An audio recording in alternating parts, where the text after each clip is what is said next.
young people in India as well fall for misinformation, and those are particular types of misinformation. Like I think they are particularly susceptible to political misinformation because a lot of the people that we see sharing stuff are young people. They are not WhatsApp uncles or aunties.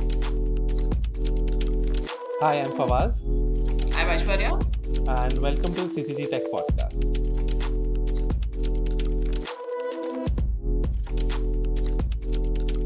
Hi everyone. Today we're speaking to Karen Rebelo, who is a fact checker, to get her perspective on identifying and addressing misinformation and disinformation on online spaces. Karen, could you tell us a little bit about yourself first, please? Sure. Hi, I'm Karen Rebelo. I work as the deputy editor at Boom Live, which is a fact checking organization. We debunk viral misinformation and disinformation in India.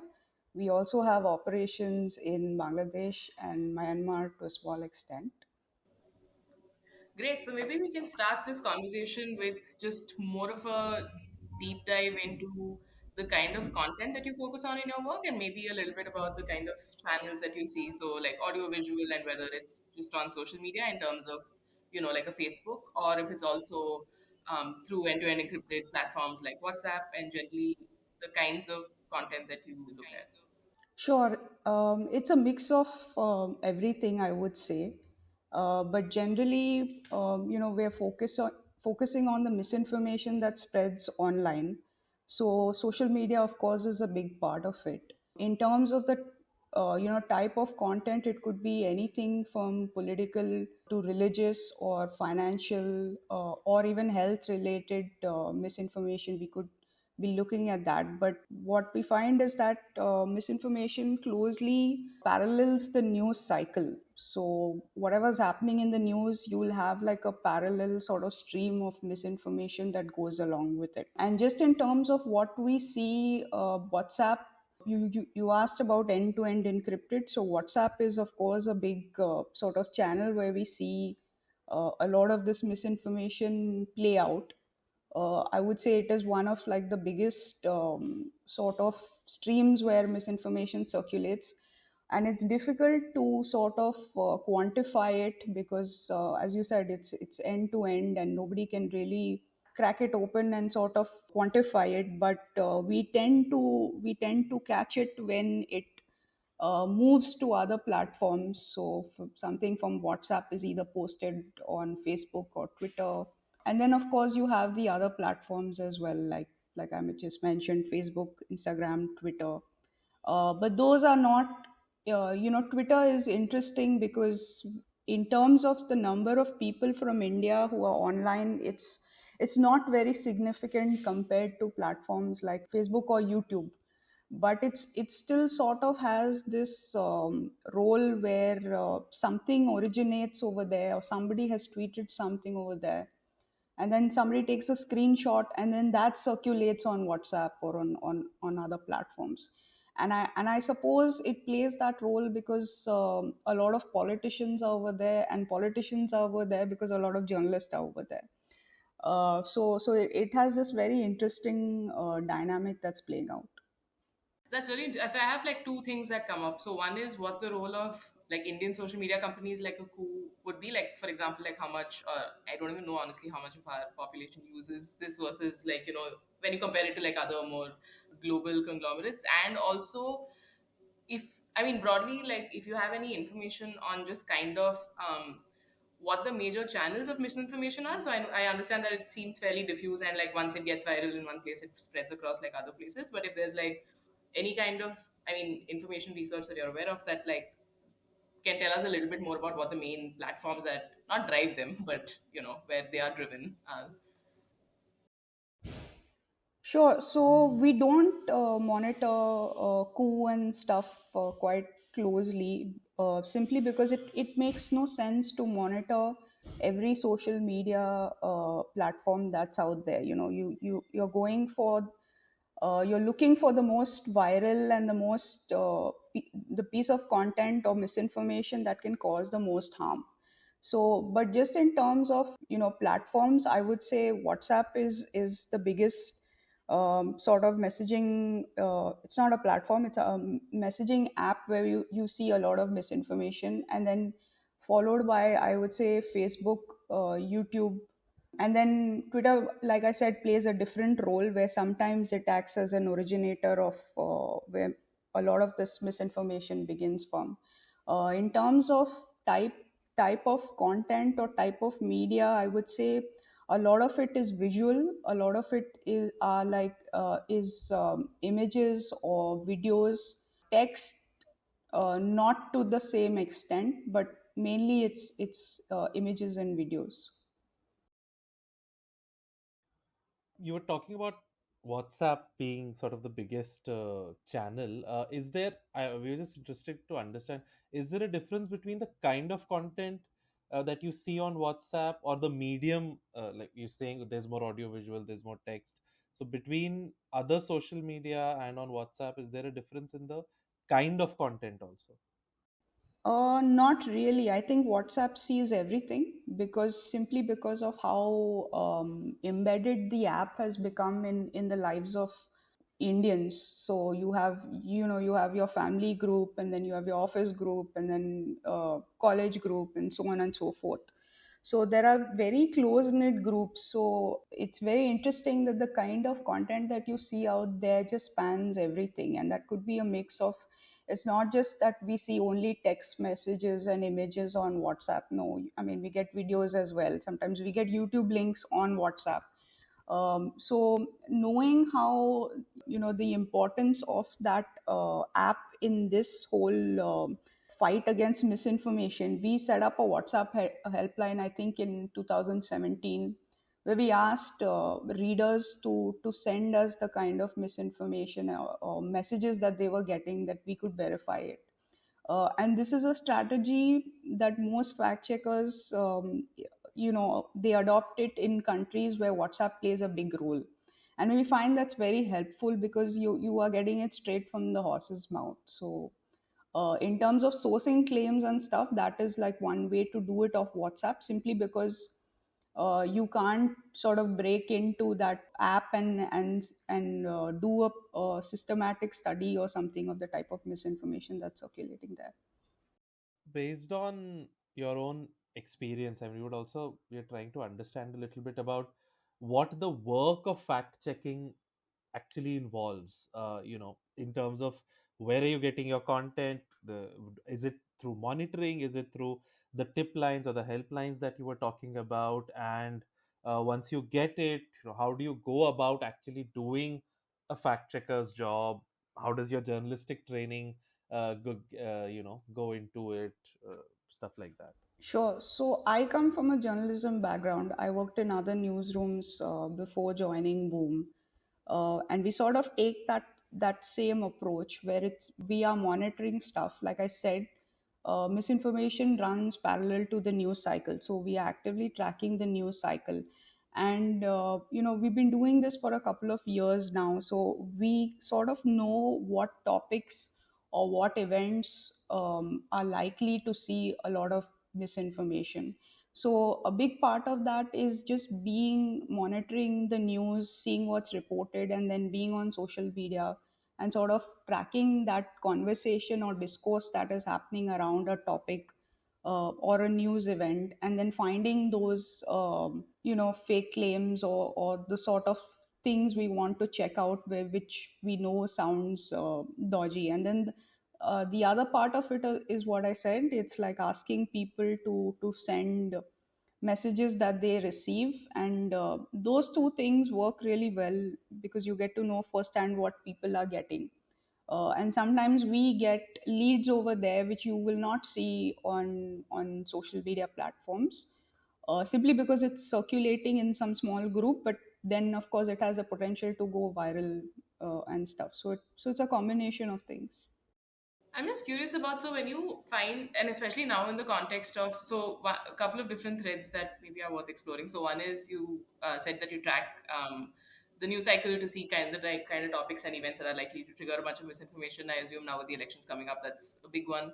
But I was also curious about, how what kind of events generally lead to increased misinformation. Also, just in the context of like now what we're seeing with even edited images, which is being a much more low tech version of deep fakes and your more AI generated images or like AI manipulated images. Like, I'm curious about like the process of fact checking, whether it typically involves. So I would assume part of it is looking at other sources, seeing what people have said to like kind of check if something is true or not. But where you're dealing with media itself, especially when it's like photos or something, which are harder to track because it's not as obvious the tells of like a fake photo. Whether you also use tech tools or like how you go about approaching, like how would one debunk this kind of misinformation, basically. So with images, you can do something, and anybody can do it. Actually, you have something as a known as something as a reverse image search. Most search engines like Google and Bing, Yandex, which is a Russian search engine, allow you to upload a photo and then perform that search. And what it basically means is that the search engine, rather than doing a text search, it's using your the input of the photo to do that search, and then finding all similar instances of where that photograph has appeared. So doing that search, you can get to, I mean, through that search we look for more verified sites where the image first showed up, who published it. For example, if it has been used with in a news article, then that's pretty much 50% of the job done, because a legitimate publisher will include details of the photograph, when it was taken, who is the photographer, similar details. So if I see it on a news site, then I can also look it up on some stock image website like, say, Getty or Shutterstock. And a reverse image search is like the ABC of fact checking. It's a brilliant tool. It has helped countless fact checkers with very complex things, because it's where you start your investigation if you're dealing with a photo. And the best part is that it's free. So it's not just me who can do it. It's you both as well, and people listening as well. So there has always been a tech component to the job that we do. Increasingly, it is becoming more sophisticated, and I suppose that's logical, because in terms of creation of misinformation also involves some element of tech. So, and it could be as basic as like cropping a photo, cropping a video, or something a little more advanced like Photoshop or something. Or now you have apps to do all of this, and of course AI and all those editing tools are a very advanced level of what we are seeing right now. So just in terms of like the role that tech plays in terms of the creation of misinformation, the role that it plays in terms of dissemination. That means, where is this content circulating? It's circulating online, and because it's circulating online, then if I as a fact checker need to know how certain platforms work, like Facebook or YouTube, and how do I simple things like how do I save something from there, how do I archive something from there, how do I download something from there. So there has always been a technical component to this job, but I would say over the last 12 months, with everything that we're seeing with regards to AI and stuff, the level of both in term the knowledge that you require, I would say it's been a sharp learning curve over the last 12 months. That's interesting because you also said something about how there are many things that it's not necessarily a fact checker or a fact checking training is needed to do that. A lot of things we can also do.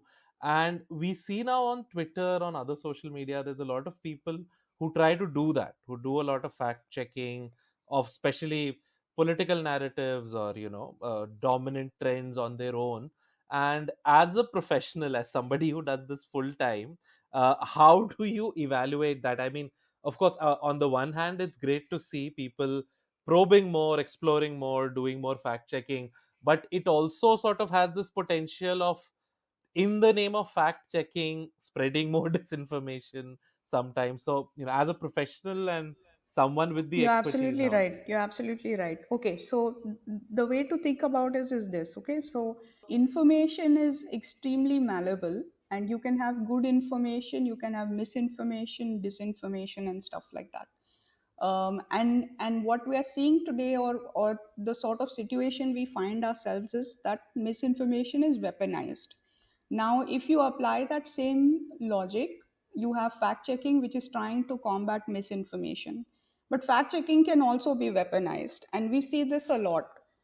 We see a lot of handles which call themselves OSINT or open source investigations, and they tend to sort of do these long threads where it looks like they're doing a lot of technical cool hacker type stuff, but basically what they're doing is just muddying the water and creating more confusion or sowing doubt. Like we see many handles do it, sowing doubt and sort of trying to undermine a line of thinking, and basically making the water more muddy for whoever's reading it.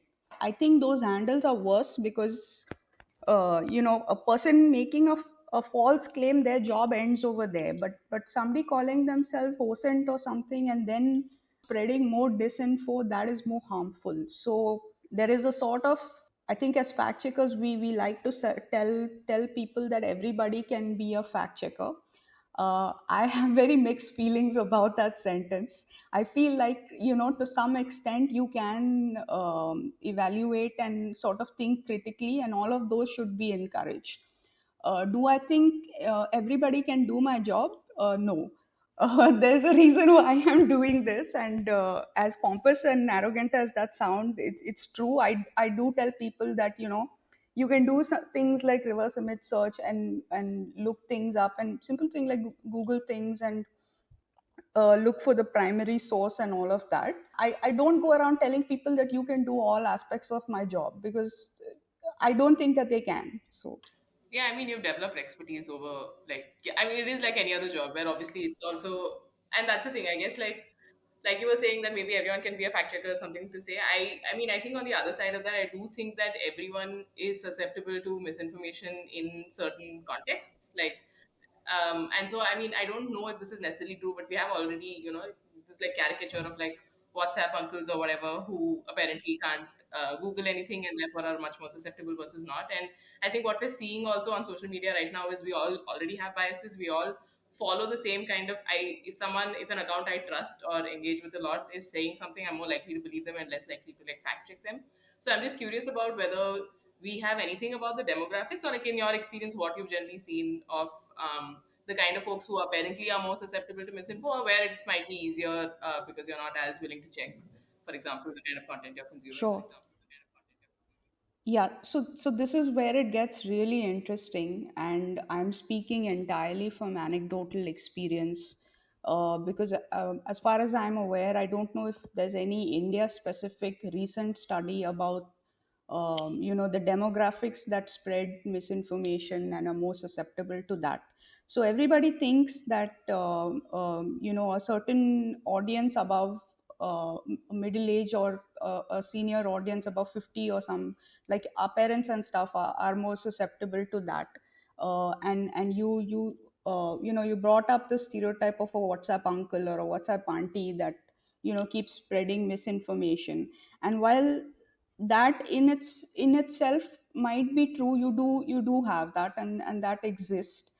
It is not true that the more educated you are less likely to fall for misinformation. In fact, we see a lot of doctors, we see a lot of lawyers, we see people very highly educated, former judges, in fact, and maybe some of your podcast listeners as well, who share a lot of misinformation. And we saw this during the pandemic, where scientists who, depending on which side of the spectrum uh, they fell on, when it came to vaccines and stuff, they were peddling a lot of misinformation, and a lot of things which they said, which was scientific, you couldn't like sort of hold it up scientifically.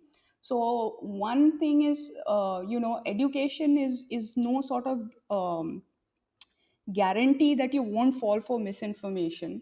The other thing is that we see a lot of young people in India as well fall for misinformation, and those are particular types of misinformation. Like, I think they are particularly susceptible to political misinformation because a lot of the people that we see sharing stuff are young people. They are not WhatsApp uncles or aunties who fall for a certain kind of misinformation as well. But the really sophisticated types of misinformation, which could be political, even the young people are sharing it. So I hope somebody in an academic institution is hearing this podcast.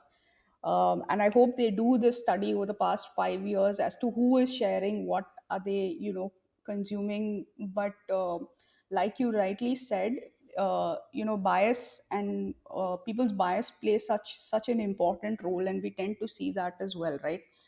Most people tend to sort of look things up and fact check things when it goes contrary to what they already believe in. But like you said, if it comes from a trusted source, and that source could be a family member, colleague, or a content creator or an influencer that you like, then you're more likely to going to be more receptive to that information.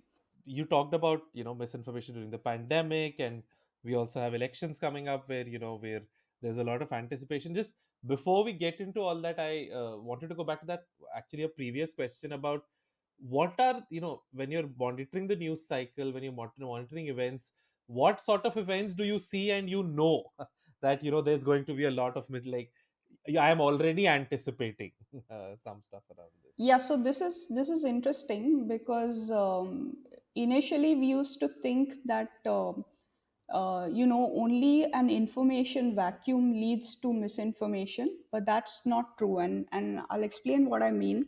So generally, it used to be that, like, some sort of major event has happened, usually negative, like, let's say an accident has happened, or a building has crashed, or some sort of natural calamity. So you have an initial sort of news report that something has happened, right?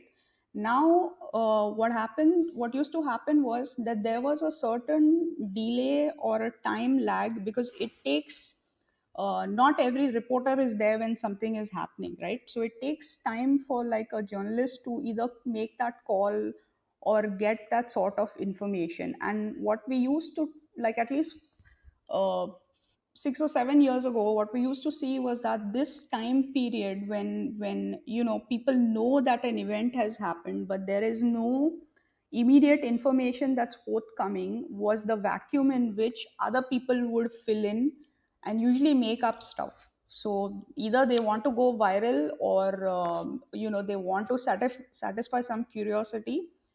So that is what used to tend to happen. Now we see that almost every event, whether it is negative or even if it's positive, is leading to misinformation. It's almost like par for the course now.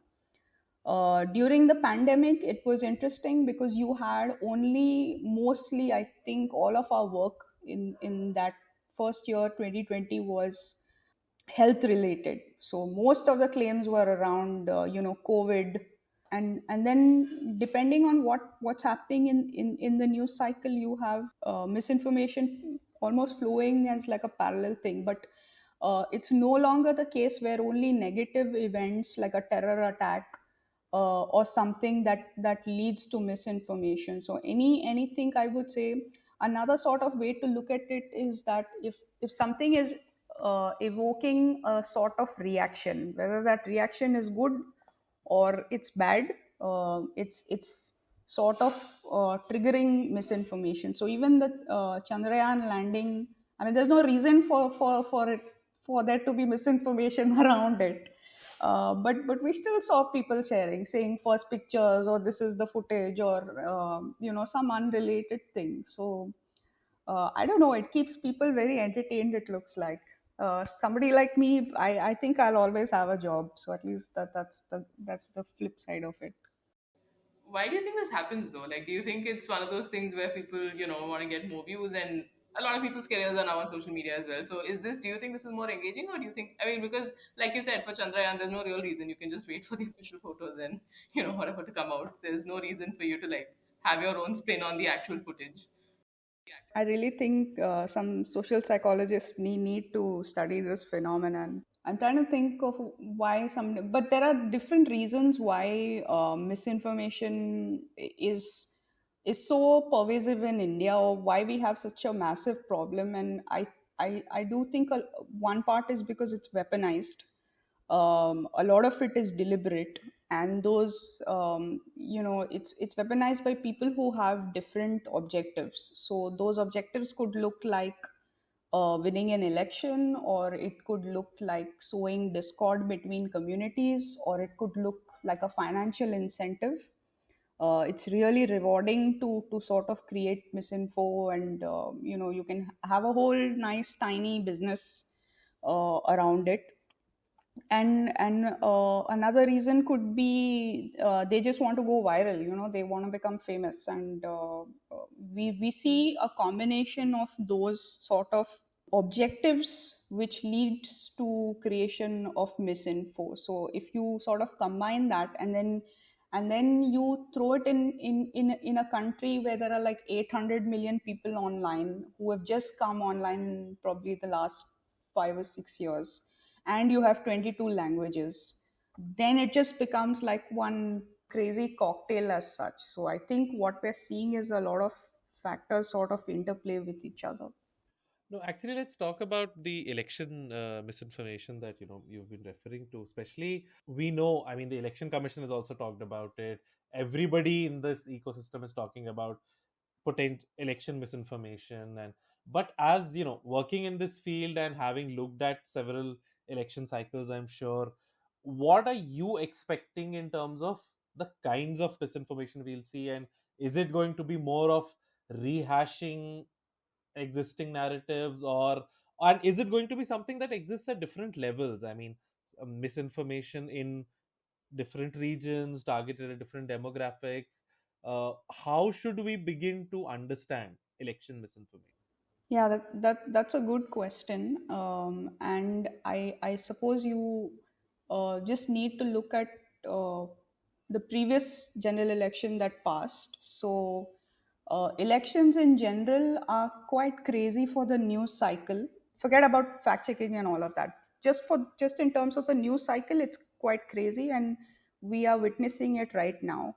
With regards to fact checking, it's our, so to say, peak season right now. Like the months and the weeks leading up to the election is when you see a lot of misinformation being shared. A big reason is that political parties are pumping this stuff out.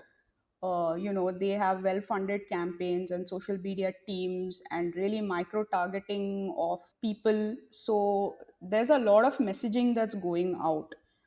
In terms of what we tend to see a lot of similar claims. For example, fake polls. So somebody will say so and so voting agency has done a survey where they are predicting X party will win. So those type of graphics, that's very very common. We tend to see a lot of that.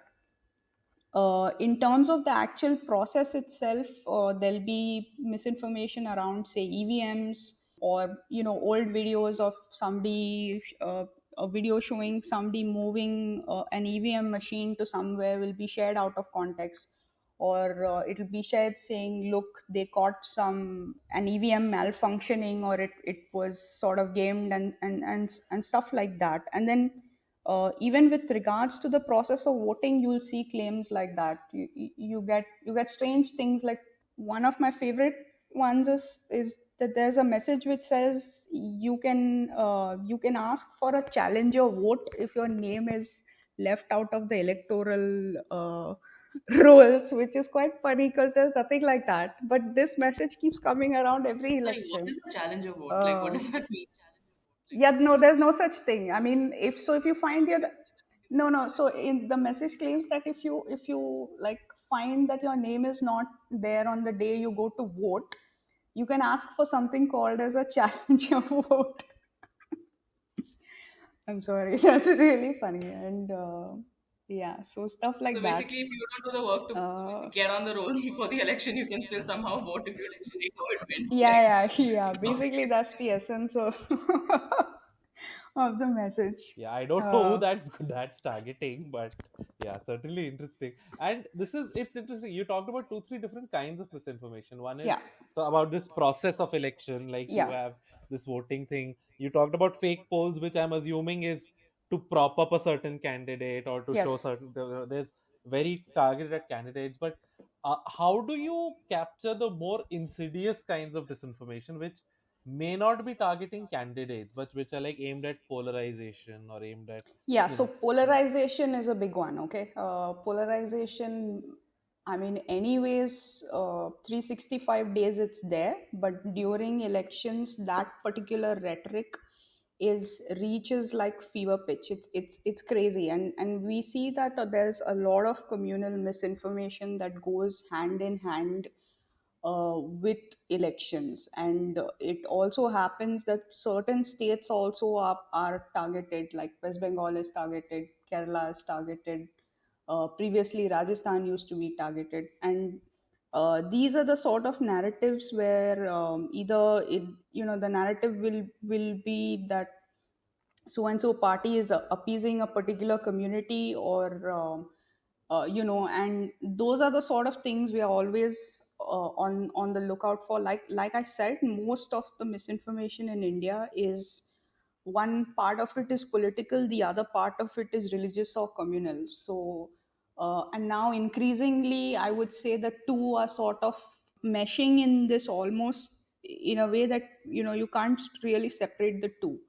But that definitely is a narrative that is peddled very intentionally in the run up to elections, for sure. I think hate speech also, which often people don't tend to talk about in the fact checking context, because we tend to see that as like different things, but it's not actually. If you see, hate speech leads to misinformation, or misinformation leads to hate speech, and then two of them eventually leads to like violence. And this is something that we've seen. So I hope there is some robust research that happens that shows this linkage, because at least anecdotally I can tell you that that's true.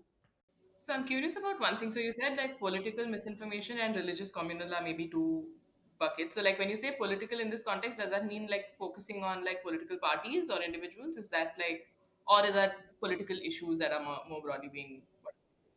Yeah, it could be a mix. So it either could be about a particular politician, or it could be something like about the CAA, which is again political, or like the farmers' protest, or it could be about a party, that so and so party has done this. There's no one particular type of thing that we see. Speeches are another common sort of media to doctor and manipulate, where something has been cropped or misinterpreted or taken out of context. I'm talking about political speeches, and then that goes viral, saying, look at this, what this person has said, or something, or sometimes some old video where they've said something, and now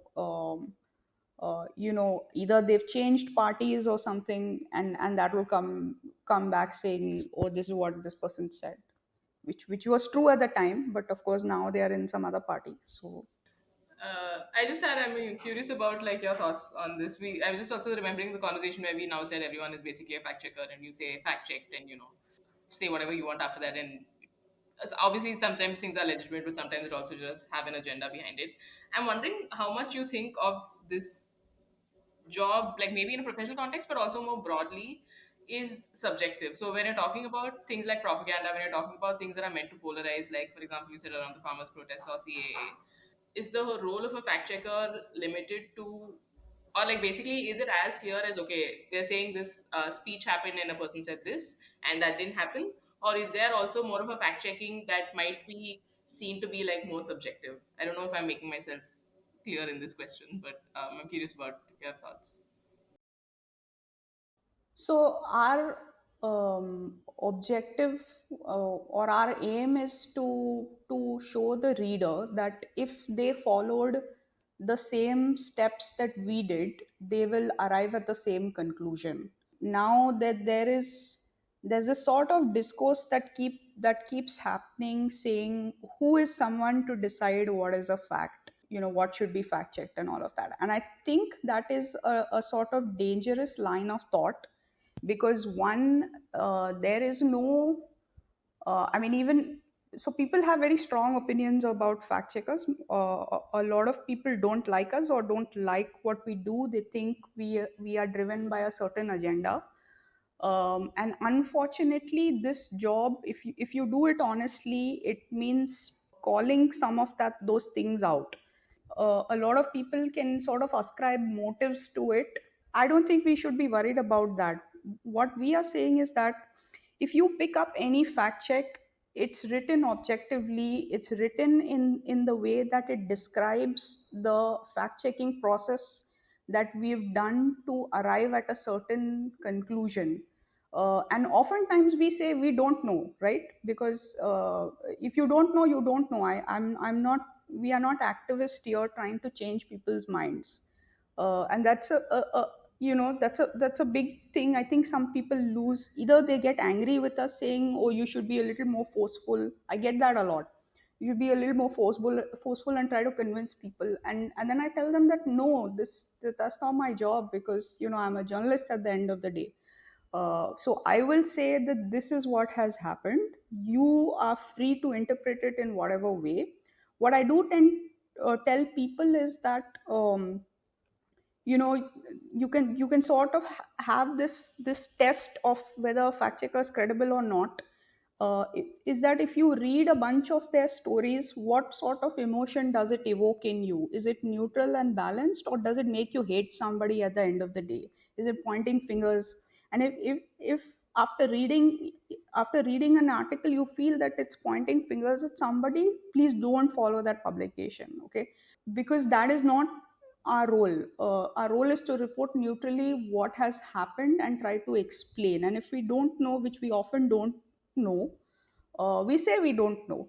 So I mean, that's where I see it. But to sort of, I was just trying to say that this idea that we're sort of selective, which is an allegation that comes up sometimes. Um, I would urge such people to do a vast study, because now we've been around for like 6 or 7 years. So you have a nice big data set, and then you evaluate what claims have been picked, and then you compare it to the other fact checkers also in this space. And what I hope you will find is that everyone is basically writing more or less the same thing. We don't have some internal discussion saying we are going to write this today, or we're going to target some party today, or something like that. We are responding to what we are seeing going viral and what we feel needs to be tackled and addressed, or which has the potential to cause harm. No, I realized also when you were speaking that actually, I mean, I did have a better example for my very badly phrased question. I was thinking more around, for example, especially around COVID and like vaccines. It was really surreal to see because for the first time, at least in my life, it seemed like the most basic tenets of like medical practice, which were that vaccines are generally good and do save lives, were being challenged in like ways. And like, essentially even there you had people about like, have you read the study? And like the fact, essentially where like the facts themselves are so contested, it's really hard to, I mean, I guess you can find us. Not all sources, I guess, are equal. At least this is what I was thinking of when I asked you the question. But yeah, but that's really helpful. And I think also what you said about essentially what your emotional response is to reading a piece of fact checked information, I think that's a really useful metric, and maybe one I'll apply myself as well to see if content is generally useful or not. No, plus I think in some cases, and I'm not talking about the very detailed investigations. At least in some cases, you can. I would encourage anybody listening to this podcast to sort of replicate the steps that a fact check is showing. Like if you have an image, do the reverse image search, because that is what we want people to do at the end of the day. And you'll see what we've seen, right? You'll see that this is what, when you upload this photo, this is where you find it. Or that's why, like, transparency in terms of whether it's like even hyperlinking something, archiving something, all those things, those small things, which we tend to take for granted, those are so important, because how do I know that some website is not making something up, that this person actually didn't tweet this and they just made it on Photoshop or something. So please go, and I guess the bottom line is that don't trust us because we are Boom Live or because Karen is saying this. Do it yourself and like verify. uh, I suppose that would be the takeaway, that if you did all of the steps mentioned in the story, you can more or less arrive at the same conclusion. That has been really helpful. I've also been very curious about a lot of things I'm asking you in terms of just like the process of fact checking. So that's been really good to hear. I guess one thing we haven't covered too much in this conversation, which everyone is talking about right now, are the issue of deepfakes and the role that that's playing on the information ecosystem in general and like misinformation more specifically as well. So I'm just curious about your thoughts on how prevalent the problem is, at least currently, and like what kind of challenges maybe that's bringing up for you, if anything, at this stage, and how you see this progressing. Sure. So AI is the new shiny thing that people like to talk about, but no, it is. I think it's going back to what I said at the beginning, which is that there's a big tech component involved in the work that we do, right? If you think of technology as a facilitator, then in that sort of context, AI makes it very easy to create anything within seconds, with now increasing realism, and it makes a difficult job harder for sure. I mean, I started fact checking in early 2017. From 2017 itself, I can tell you that people were talking about deep fakes. At least within the fact checking community, we were talking about deep fakes and saying how this is going to be an emerging threat.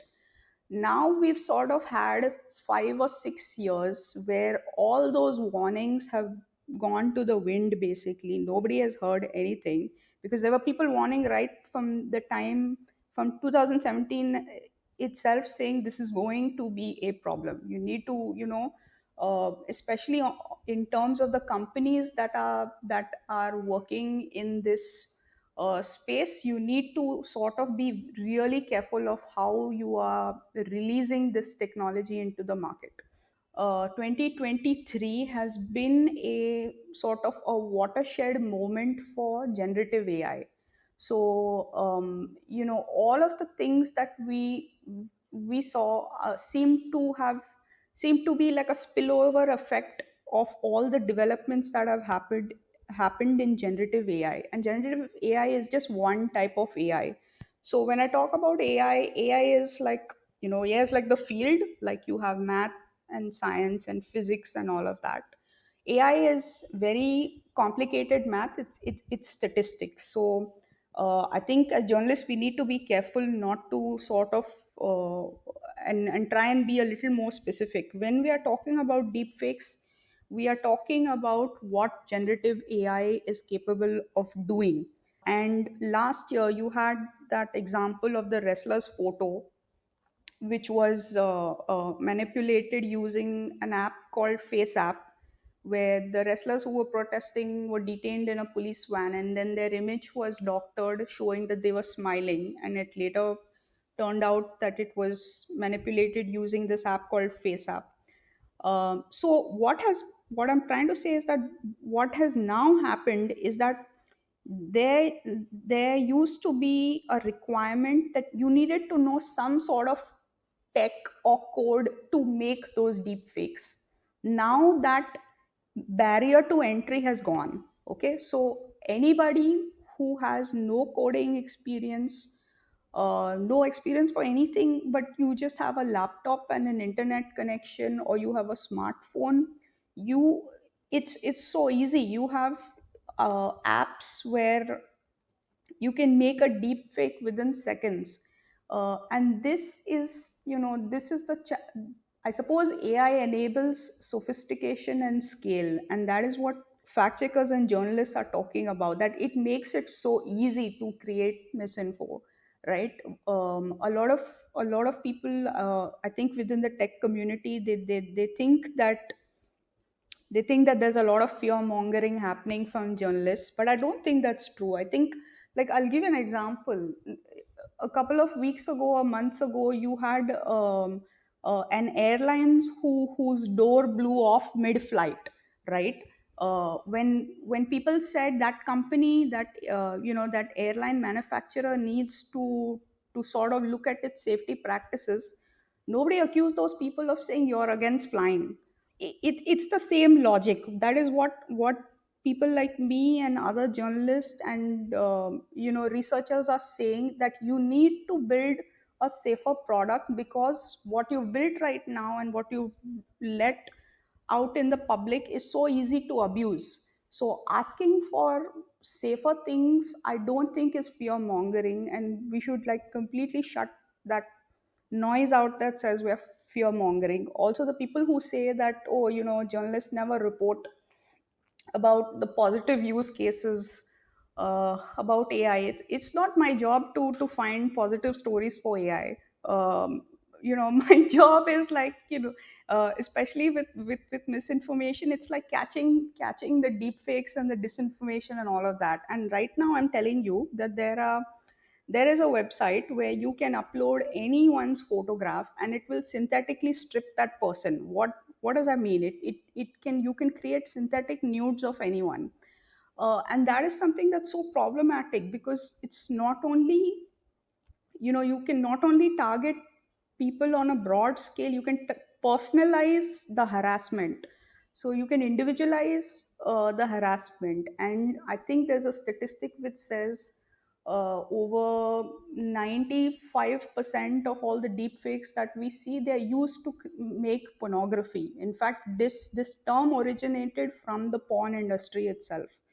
So, what we're doing, first of all, I don't think is fear mongering. The other thing, it's moving too fast. Even the people who are making detection tools and the labs and the researchers, even they privately admit that this is going too fast. We can't sort of we are playing catch up every, like, almost daily. I was just going to ask also about the role of, one of the things that you see right now is like people asking.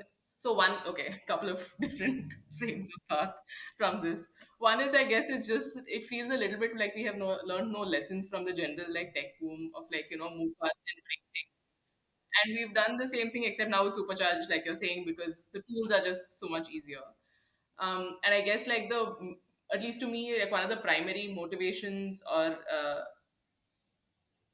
one of the primary lessons that we just refuse to learn is that when you're creating something that can be powerful and that can be misused, you also have a little bit of a responsibility to think about and mitigate some of those effects. We're seeing that in some laws right now, not in too many. I guess we'll see how that goes. But by that time, this conversation will be so far beyond that. I don't know how that will affect it. But secondly, so now I think also one of the things we're seeing is a lot of calls in some regulations. They're thinking of adding, identifiers at source for when you create something on, like, let's say a chat gpt or any other kind of like chat gpt or whatever image generation kind of like tool.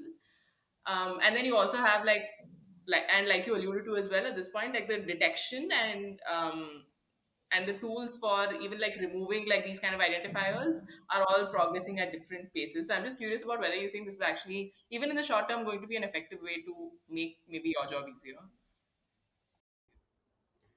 Yeah, so there's been a lot of talk about watermarking and stuff, and we need to see how it will really play out. Um, what they seem to be suggesting, that the watermarking will be done in a way that it will not be stripped out regardless of what medium you share it on, or whether you download it and stuff. From where I see it, it's a bit tricky, because this whole field is sort of asking, or rather, there are a lot of voices pushing for open source. So what that basically means is, I don't. Yes, your watermarking will be sort of adopted by the big tech players and the big creators in this space, like OpenAI and the Googles and the Metas of the world. But this technology is so malleable that the same sort of code or tech will be available to somebody in the open source world, right? So there is no obligation on that person to use the watermark over there. So how they sort of reconcile this challenge where this industry is constantly pushing for open source, which is a good thing, and I don't want to use open source like a bad thing, like a bad word or something. These are really, really sort of, very ethical and even technically challenging questions which the industry itself is right now grappling with. As far as detection tools go, I can tell you personally from experience, the detection tools that we have currently are highly unreliable, and it inspires no confidence as such. So a, they are unreliable. B, they can be gamed easily. Like let's talk about an AI generated image. If you sort of crop it or sort of do some sort of modification with it and then upload it to one of these detectors, it will show you that that image is real. And that's like really scary, right? Because you cannot so it's one, it's it's unreliable. B, it can be gamed as far as image also.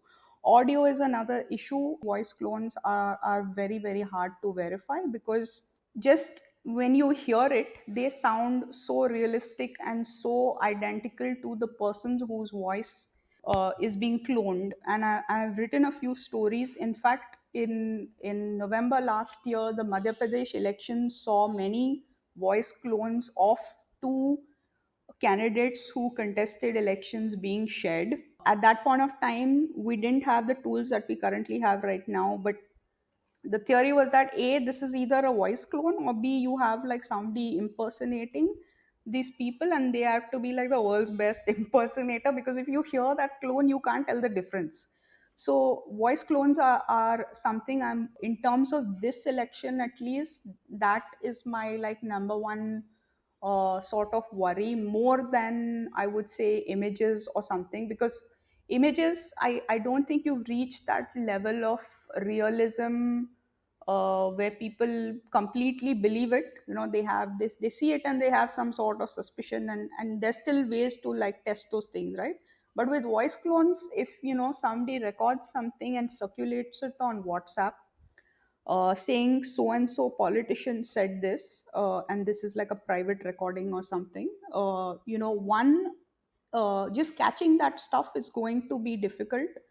B, verifying that stuff through all these tools is another challenge, and these tools are not free. There's a thinking that they should not be free also, because if the minute you make it free, then the people who are creating it, then they sort of update their technology and figure out a way to beat the detection.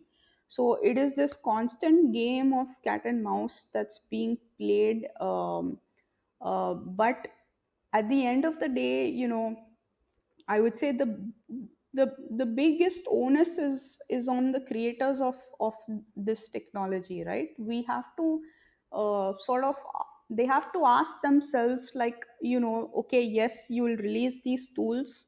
What is the cost we're willing to pay for having these tools out? And especially in an election year, a company like OpenAI coming out with hyper realistic video and stuff, there needs to be pushback and ask, like, what is the need to do it right now? Like, do I need to make 4K films and show somebody? I always get this thing that, oh, anybody who wants to abuse it will always abuse it, but that's not the point. The point is that, should you make it so easy to abuse, is a question they don't seem to be asking themselves. So my work and all of the fact checkers who are reporting on this phenomenon, I think it, a lot of it is just frustration.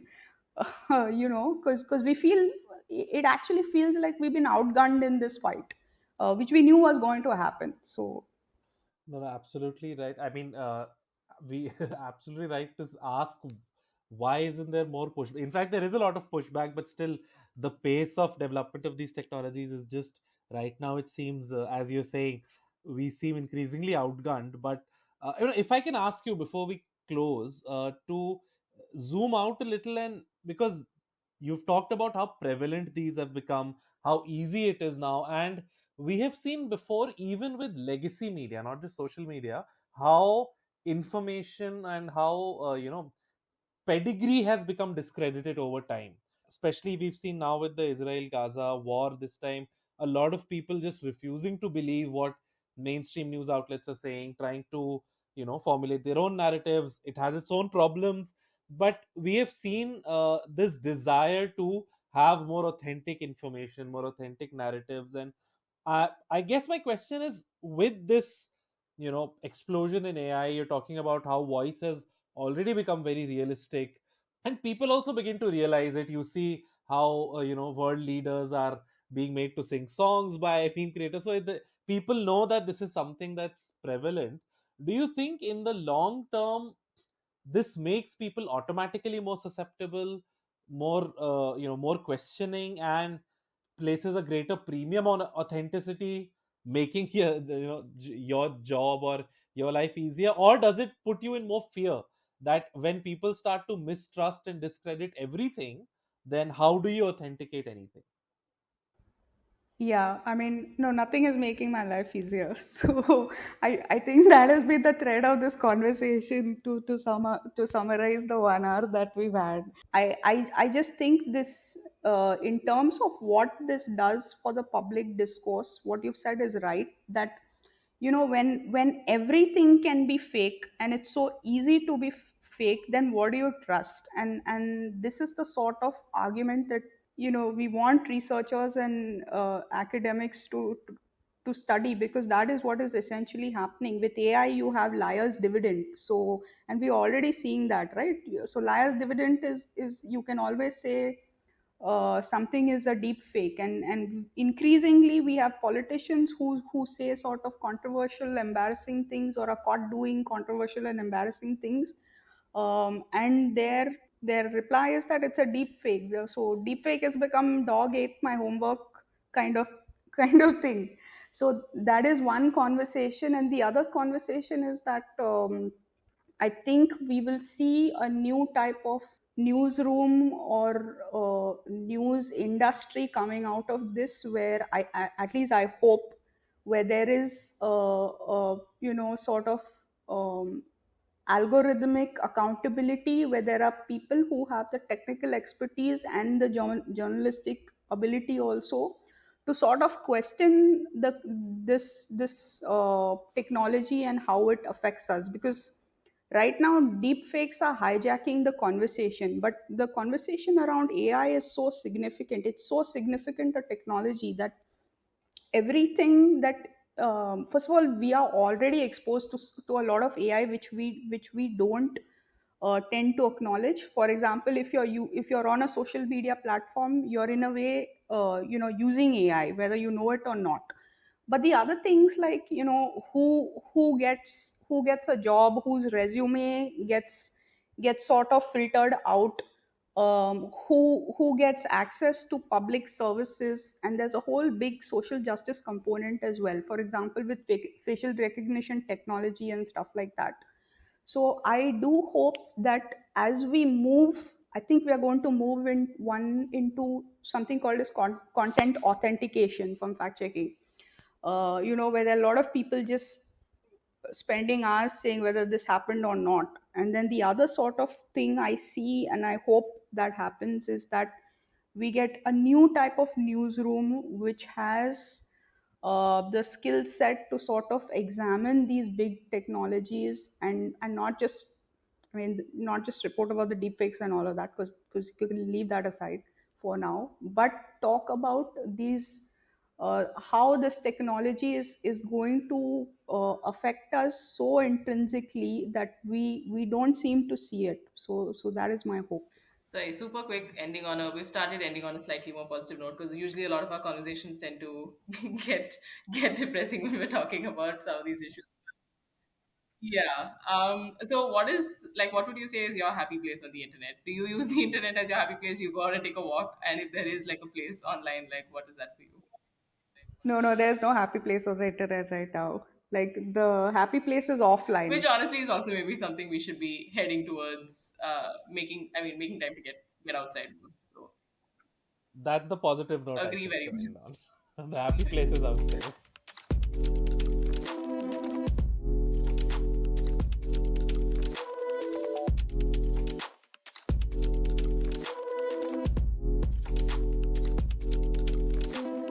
We would love to hear your thoughts on the episode and your suggestions on what topics you would like us to cover. You can reach out to us through email or find us on our social media. We will link the details of these in the show notes. If you enjoyed the conversation, please like and subscribe wherever you're listening to the podcast. We look forward to bringing you more content. This podcast is created by Center for Communication Governance at National Law University, Delhi. This episode was edited by Gopika.